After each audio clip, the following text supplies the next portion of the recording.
எக்கனாமிக்ஸ்லையும் சரி ஸ்டாட்டிக் ஜிகேலையும் சரி இது ஒரு ரொம்ப முக்கியமான கொஸ்டின், அடிக்கடி கேட்குற question. Rangarajan committee is related to which of the following. அப்போ இந்த ரங்கராஜன் கமிட்டி அப்படின்றது இந்த நாளில் எதுக்கு போடப்பட்டது அப்படின்னு கேட்டாங்க. ஆனால் ஆப்ஷன் சி பாவர்ட்டி. ஸோ வறுமைக்கு தான் போடப்பட்டதான் ரங்கராஜன் கமிட்டி.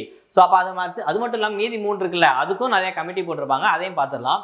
இப்போ அன்எம்ப்ளாய்மெண்ட்டுக்கு பார்த்தீங்க அப்படின்னா 2 கமிட்டி போட்டிருப்பாங்க முக்கியமாக. ஒன்று வந்து பகவதி கமிட்டி, இன்னொன்று வந்து தந்த்வாலா கமிட்டி அப்படின்னு சொல்லிட்டு போட்டிருப்பாங்க.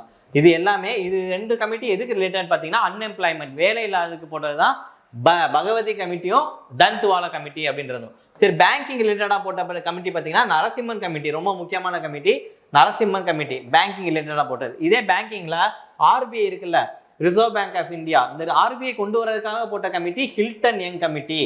ஹில்டன் யங் கமிட்டி தான் ஆர்பிஐ ஆக்ட் 1934, அந்த ஆக்ட் மூலியமாக தான் ஆர்பிஐ எஸ்டாப்ளிஷ் பண்ணியிருப்பாங்க. இதுக்கு வந்து போட்டப்பட்ட committee Hilton young committee. Poverty நம்ம பார்த்தாச்சு, ரங்கராஜன் கமிட்டி. ஸோ எஜுகேஷன் ரிலேட்டடுக்கு ரொம்ப முக்கியமானது வந்து கோத்தாரி கமிஷன்.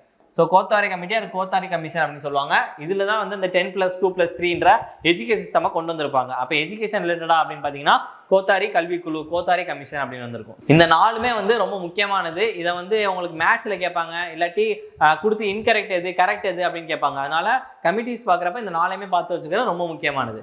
ஸோ இந்த மாதிரி ஸ்டாட்டிக் ஜிகே கண்டென்ட் பார்க்குறதுக்கு டேப் 5 சேனலை சப்ஸ்கிரைப் பண்ணுங்கள். தேங்க்யூ.